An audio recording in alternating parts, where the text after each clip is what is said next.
Bismillahirrahmanirrahim. Assalamualaikum warahmatullahi wabarakatuh. Alhamdulillah alladzi alafa baina qulubina fa asbahna bi ni'matihi ikhwana. Wassalatu wassalamu ala sayyidina Mustafa Muhammad sallallahu alaihi wasallam wa ba'du. Teman-teman yang insyaallah Allah Subhanahu wa taala muliakan, kali ini kita akan mencoba mempelajari tentang definisi hadis dan sunnah. Kali ini kita akan mempelajari tentang definisi hadis dan sunnah. Ya, ini merupakan bagian daripada ilmu ulumul hadis yang memang harus kita ketahui sebagai insan yang beriman yang mengatakan dirinya muslim, harus tahu tentang apa itu hadis, apa itu sunnah. Terkadang kita sering melihat ada orang melaksanakan puasa sunnah, atau ada orang yang melaksanakan sholat sunnah, ya, tetapi dia tidak paham maksud sunnah di situ. Apakah definisi sunnah yang dalam ilmu hukum, ya, dalam ilmu hukum Islam, ya, ataukah maksud sunnah di situ adalah sesuatu yang dilakukan oleh Nabi SAW. Dia melakukan perbuatan sunnah seperti apa yang dicontohkan oleh Rasulullah SAW. Terkadang kita mendengar ada orang yang mengatakan sebagaimana Rasulullah SAW bersabda dalam hadisnya, dia sendiri belum tahu apa itu hadis gitu.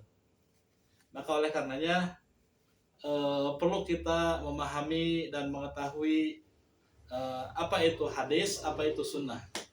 Ini dua suku kata yang tidak asing bagi kita untuk mendengarnya, dan sering kita mengulang-ulang kalimat tersebut dalam kehidupan kita sehari-hari, baik itu diucapkan oleh orang lain maupun kita sendiri yang terkadang mengucapkannya. Teman-teman, sunnah dengan hadis itu di dalam ilmu ulumul hadis itu adalah sesuatu yang memang dikaji secara mendalam. Ya, saya ulangi, sunnah dan hadis dalam ilmu ulumul hadis itu dikaji secara mendalam. Pada dasarnya sunnah dengan hadis itu memiliki makna yang sama. Ya, makna yang sama ini diartikan tujuan dari sunnah, tujuan dari hadis itu memiliki makna yang sama. Apa itu? Sesuatu yang dilakukan oleh Nabi SAW, baik berupa ucapan, perkataan, perbuatan, maupun kebiasaan yang biasa dilakukan oleh Nabi SAW. Secara umum sunnah dengan hadis itu memiliki makna yang sama, ya, yaitu ucapan, perbuatan, perkataan maupun sesuatu yang disandarkan kepada Rasulullah SAW. Itu definisi sunnah atau definisi hadis, ya. Namun ternyata sunnah dengan hadis itu memiliki makna yang berbeda, ya. Dalam kajian ilmu usul fikih, sunnah dengan hadis itu berbeda. Dalam kajian ilmu tasawuf, sunnah dengan hadis itu berbeda. Begitu juga dengan dalam kajian ilmu tasawuf, sunnah maupun hadis itu memiliki makna yang sama. Ya, saya ulangi, dalam kajian ilmu tasawuf, sunnah maupun hadis itu memiliki makna yang sama. Dalam kajian ilmu fikih, sunnah dengan hadis itu memiliki makna yang berbeda. Dalam kajian ilmu ulumul hadis, sunnah dan hadis itu memiliki makna yang berbeda. Jadi ada 4 kategori, ya, memaknai hadis ataupun sunnah dalam perspektif yang berbeda-beda. Dalam kajian ilmu usul fikih, sunnah dengan hadis itu berbeda, ya. Kenapa berbeda? Dikatakan berbeda karena memang biasanya dalam kajian ilmu fikih itu sunnah itu adalah sesuatu yang dilakukan oleh Nabi SAW. Sunnah adalah sesuatu yang dilakukan oleh Nabi SAW. Nabi melakukan sholat, Nabi melakukan wudhu. Hampir rata-rata di dalam kajian ilmu fikih itu sesuatu yang dilakukan oleh Nabi SAW itu adalah berupa sunnah. Sedangkan sesuatu yang diucapkan oleh Nabi SAW itu bukan dari sunnah. Itu adalah merupakan bagian daripada hadis. Gitu. Maka ulama fikih membedakan antara hadis dengan sunnah. Begitu juga dalam kajian ilmu usul fikih, ya. Usul fikih itu kan berarti ketetapan hukum, ya. ketetapan hukum yang berdasarkan kepada ilmu usul fikih tersebut gitu. Dalam kajian ilmu usul fikih, hadis dengan sunnah itu memiliki makna yang berbeda ya.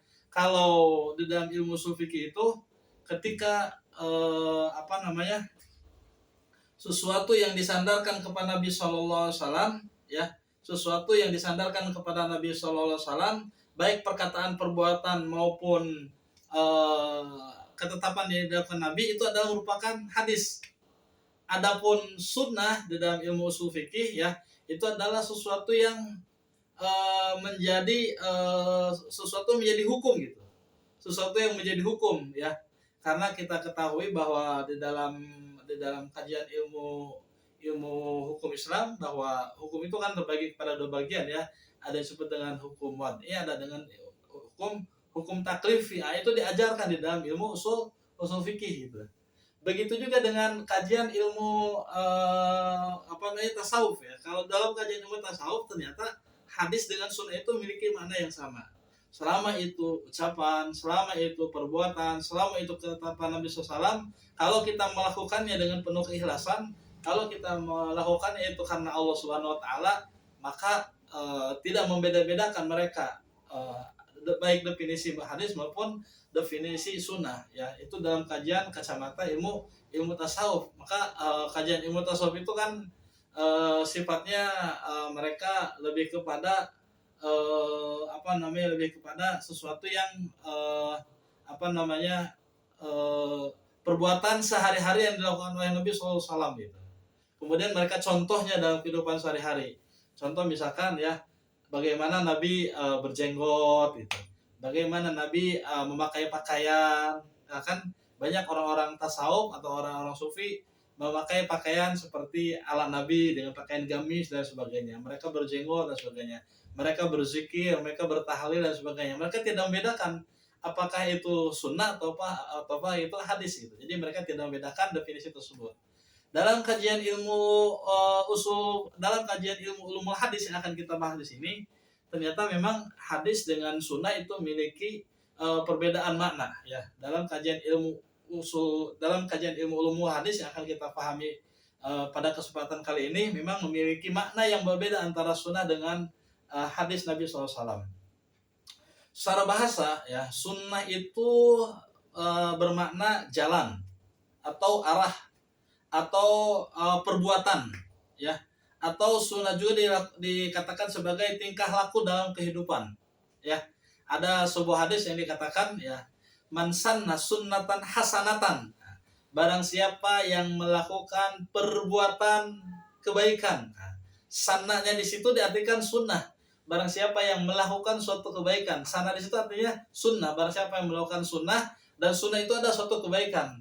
Ya, ketika dia melakukannya, fa'amila biha, kemudian dia mengamalkan terhadap perbuatan tersebut, kutiba lahu misla ajri man amila biha, maka dia akan diberikan pahala seperti orang yang melakukannya.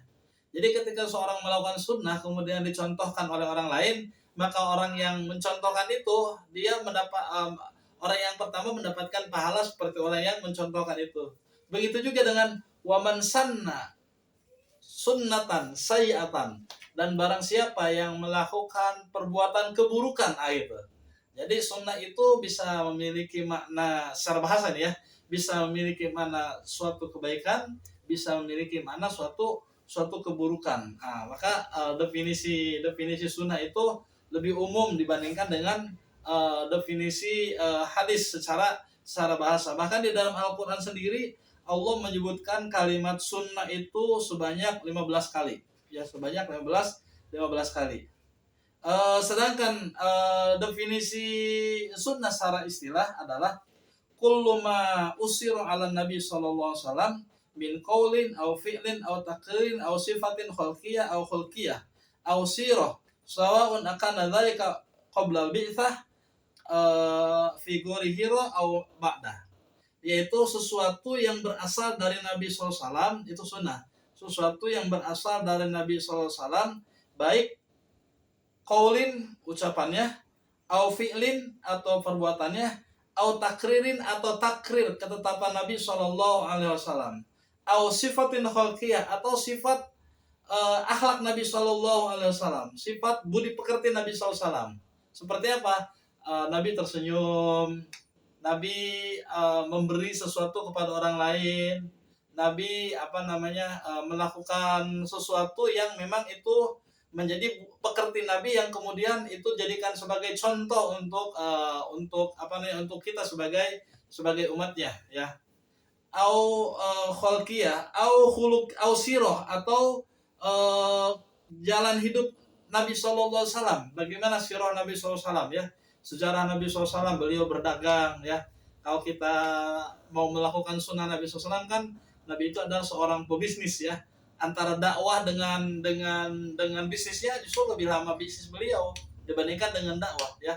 Beliau berbisnis dari usia 12 tahun sampai usia 38 tahun. Setelah 38 tahun kemudian beliau meninggalkan soal bisnisnya, dan beliau kemudian melakukan bertahanus atau berkontemplasi di Gua Hiro selama 38, 39 sampai 40 tahun. Jadi dari usia 12 tahun sampai usia 38 tahun beliau melakukan bisnis, ya, baik secara musyarakah maupun secara mudharabah. Adapun dakwah beliau dari usia beliau 40 tahun ketika mendapatkan wahyu sampai usia 63 tahun. 13 tahun di Mekah, 10 tahun di Madinah. Artinya adalah bahwa di dalam sirah Nabi SAW diajarkan bagaimana Nabi SAW berbisnis, bagaimana Nabi SAW melakukan jual beli, bagaimana Nabi SAW bertemu dengan orang banyak, ketika bertemu satu kabilah dengan kabilah lain, ketika di kota Mekah maupun di Madinah, maupun ketika Nabi melakukan perjalanan ke sebagaimana Allah SWT firmankan di dalam Quran surat Quraisy, ya, bahwa rihlata syita'i was-shaif, yaitu beliau melakukan bisnis pada musim panas dengan pada musim dingin. Pada musim panas beliau melakukan bisnis ke Yaman, ya. Ketika itu Yaman merupakan negara jajahan Persia, maupun ketika beliau melakukan bisnis ke Syam. Ketika itu Syam adalah merupakan negara jajahan Romawi, mata uang yang digunakan kan berbeda. Itu sirah Nabi SAW. Bagaimana kita mencontohkan itu, gitu? Itu adalah merupakan bagian daripada sunnah, ya. Khalqiyah au sirah, sawa'un kana dzalika qabla al-bi'tsah fi Ghuari Hira au ba'da. Baik itu ketika Nabi SAW sebelum dibi'tsah mendapatkan wahyu dari Allah SWT atau setelahnya. Jadi jadi sunnah itu adalah sesuatu yang disandarkan kepada Nabi SAW, baik qaul, ucapan, au fi'al, perbuatan, au takrir, atau persetujuan atau ketetapan, au sifatin khalqiyah, au khulqiyah, au sirah, baik sifat budi pekerti Nabi SAW atau sirah Nabi SAW, ya. Artinya perjalanan beliau SAW qoblal bi'tsah atau ba'da bi'tsah, baik sebelum beliau diangkat menjadi nabi atau setelah diangkat menjadi nabi. Itu makna sunnah, ya. Jadi sunnah itu di dalam ilmu ulumul hadis ternyata maknanya lebih umum dibandingkan dengan makna hadis, ya. Jadi makna sunnah ini menurut ulama hadis sangat luas, mencakup segala sesuatu kehidupan Nabi SAW, baik beliau semenjak lahir hingga wafat, baik beliau diangkat menjadi nabi dan rasul maupun setelah beliau menjadi nabi dan rasul. Maka definisi yang dikemukakan ulama hadis di atas bersifat umum, mencakup segala sesuatu yang berasal dari Nabi SAW tanpa pembatasan kurun waktu, tanpa adanya ruang lingkup, tanpa adanya aspek yang memuat di dalamnya. Cakupan sunnah ini artinya sangat luas sekali. Maka dengan definisi demikian, Nabi ini adalah seorang manusia yang memang tingkah lakunya, perbuatannya, sifatnya, kreativitas beliau dan apapun yang diberikan oleh beliau itu adalah merupakan bagian daripada sunnah, gitu. Bagian daripada sunnah. Kita sebagai umatnya mengikuti seperti apa yang dilakukan oleh Rasulullah SAW. Makanya kita mendengar atau kita sering di ceramah-ceramah, ya, kalau misalkan pas acara mauludan sering ucapkan laqad kana lakum fi rasulillahi uswatun hasanah. Telah ada dalam diri Rasulullah SAW itu adalah uswah hasanah, adalah tingkah laku beliau yang patut dijadikan sebagai contoh untuk umatnya, gitu. itu adalah merupakan definisi daripada sunnah. Baik beliau ketika sebelum diangkat menjadi nabi dan rasul, seperti yang saya contohkan, beliau berdakwah dengan cara berdagang, melakukan akad mudorobah, melakukan akad murabahah, ya, melakukan akad salam, beliau pernah mendapatkan wadiah titipan dari sahabatnya dan sebagainya. Itu sebelum beliau diangkat menjadi nabi dan rasul. Dan ketika Rasulullah SAW kemudian diangkat menjadi nabi dan rasul, bagaimana dakwah beliau, bagaimana tingkah laku beliau dan sebagainya. Jadi definisi sunnah itu lebih umum dibandingkan dengan definisi hadis. Adapun istilah hadis secara bahasa, ya, hadis itu memiliki makna al-khobar. Khobar itu artinya berita. Atau hadis juga memiliki makna al-jadid, sesuatu yang baru, ya. Itu definisi hadis, ya. Di dalam Al-Qur'an banyak ayat-ayat yang menyebutkan tentang kalimat hadis. Contohnya misalkan yang sering kita dengar akhir Quran surat Ad-Duha, ya. Allah Subhanahu wa taala berfirman, "Wa amma bi ni'mati rabbika fahadis." Dan adapun terhadap nikmat Tuhanmu, fahadis, maka sebutkanlah kebaikannya atau syukurilah. Nah, itu diartikan kalimat hadis, ya. Allah Subhanahu wa taala menyebutkan fahadis, di situ memiliki makna hadis secara bahasa. Oleh karenanya definisi hadis ini tentu berbeda dengan definisi sunnah tadi, ya. Walaupun kalau kita mengartikan hadis adalah ma'udifa ila Nabi sallallahu alaihi wasallam, sesuatu yang disandarkan kepada Nabi sallallahu alaihi wasallam, min qaulin, baik ucapannya, au fi'lin atau perbuatannya, au takririn atau ketetapan Nabi sallallahu alaihi wasallam. Ya, jadi ada 3, qaulin, fi'lin, au takrir. Dan ditambahkan lagi sebagian ulama mengatakan au khulqiyah atau perilaku Nabi SAW. Cuma di situ tidak ditentukan apakah beliau sebelum dibi'tsah ataukah beliau setelah dibi'tsah. Hanya yang disebut dengan hadis itu adalah ketika Nabi SAW telah dibi'tsah, telah diangkat oleh Allah Subhanahu wa taala menjadi nabi dan rasul, yang kemudian ketetapannya itu menjadi sebuah hadis. Kalau sunnah tadi, baik sebelum dibi'tsah maupun setelah dibi'tsah, selama itu dilakukan oleh Nabi SAW, maka itu menjadi sunnah. Kalau hadis, setelah beliau dibi'tsah, setelah beliau diangkat menjadi Nabi SAW, setelah Nabi SAW diangkat menjadi Rasul SAW, maka apa yang diucapkan, apa yang dilakukan, apa yang ditetapkan, apa yang menjadi perilaku beliau, itu yang disebut dengan hadis. Jadi memiliki perbedaan pemahaman sedikit makna dari makna sunnah dengan hadis. Teman-teman, ya, hadis ini memiliki banyak bentuk varian, ya. Yang tadi saya katakan bahwa hadis ini memiliki beberapa klasifikasi. Pertama adalah hadis berupa qaul, yaitu ucapan, ya, yang akan kita bahas sekarang. Bahwa hadis secara umum itu adalah sesuatu yang berupa ucapan Nabi SAW. Nabi SAW mensabdakan kepada para sahabatnya, yang kemudian sahabatnya mendengarkan.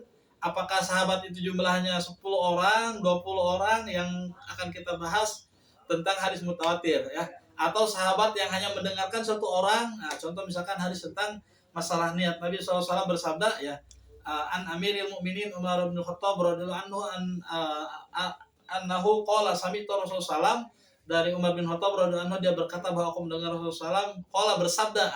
Ini berarti qala, kalau bersabda berarti ucapan, karena dia bersabda, innamal a'malu binniyat wa innamal likulli imrin ma nawa minhu.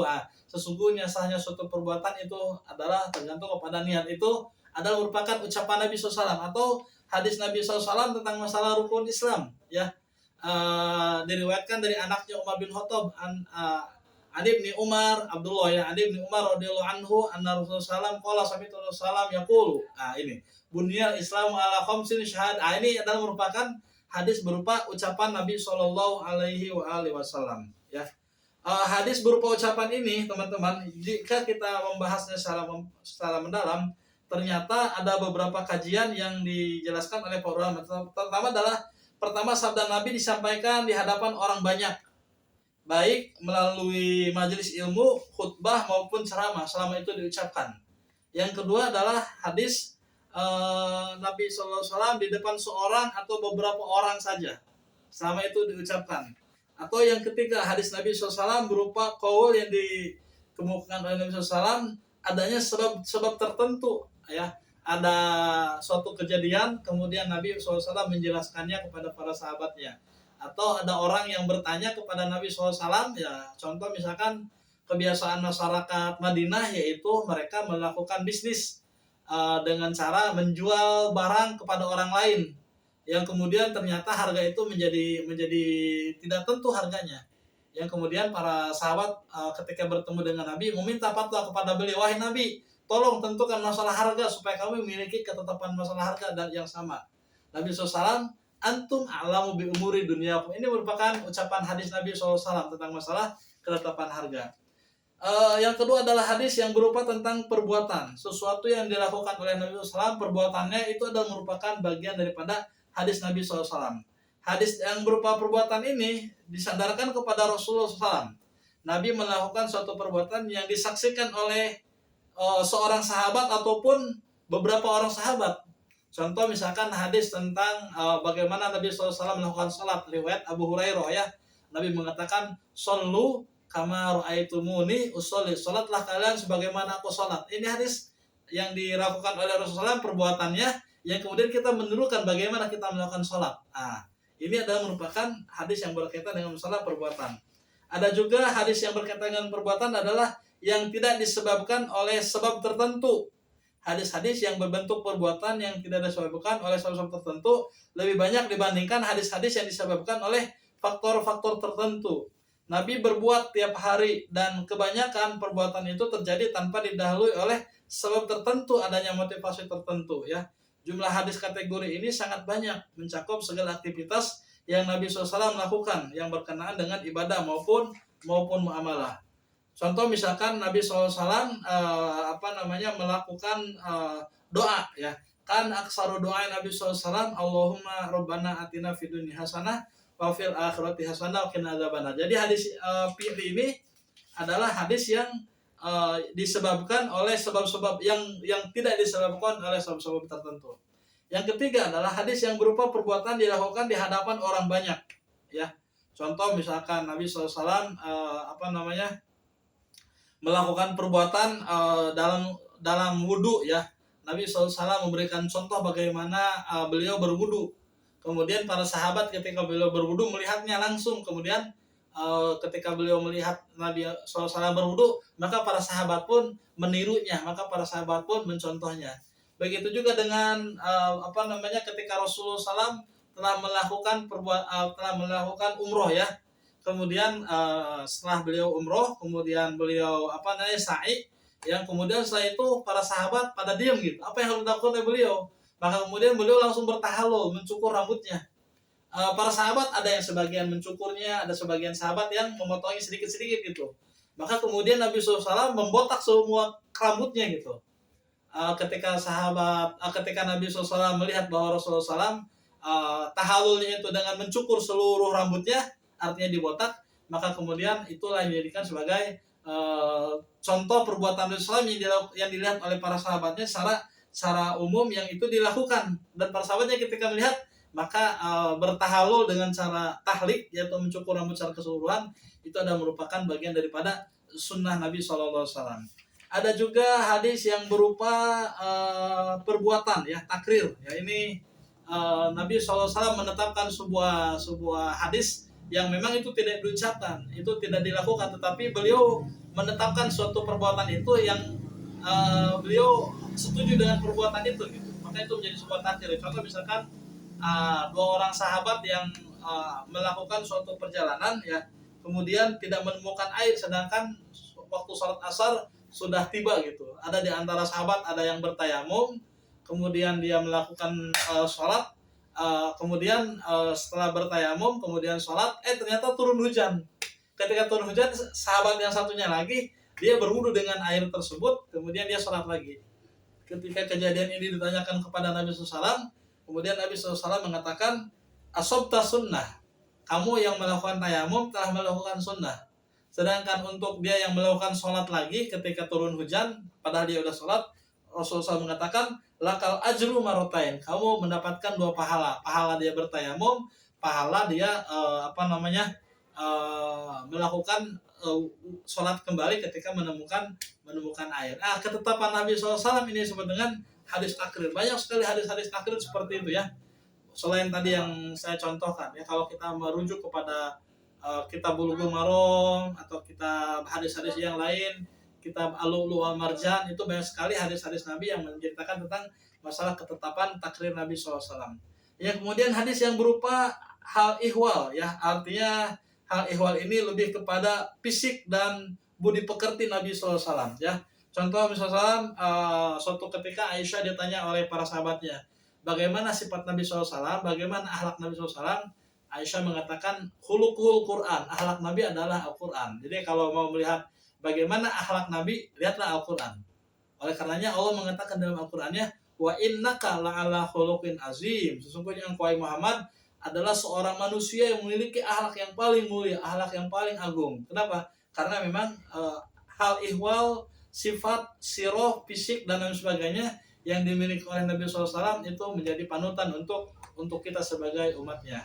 Ada salah seorang sahabat yang selalu melakukan apa yang pernah dilakukan oleh Rasulullah SAW. Sekecil apapun perbuatan yang dilakukan oleh Rasulullah SAW, beliau selalu melakukannya. Yaitu yang bernama Abdullah ibnu Umar. Menurut riwayat, Abdullah ibnu Umar itu adalah seorang bagian daripada sigoro sahabat, anaknya Umar bin Khattab. Dia itu ketika dia melakukan suatu perbuatan, selalu bertanya kepada Aisyah, wahai Aisyah, perbuatan apa yang belum aku lakukan oleh Rasulullah SAW pernah dilakukan gitu. Dia tidak pernah bertanya kepada Abu Hurairah, kepada Aisyah, kepada Anas bin Malik, karena Abu Hurairah dengan Anas bin Malik itu adalah dua orang sahabat Nabi yang selalu kemana-mana pergi bersama beliau. Jadi boleh dikatakan khodim Rasulullah SAW gitu. Yang selalu bersama dengan beliau atau pembantu Nabi SAW.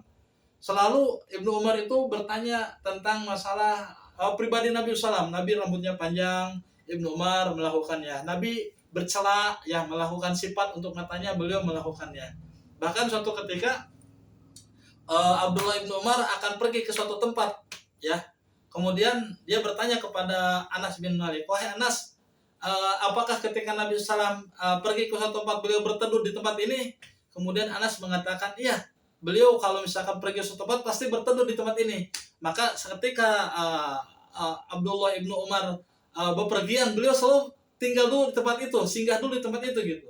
Seperti apa yang dicontohkan oleh Rasulullah SAW. Itu ya.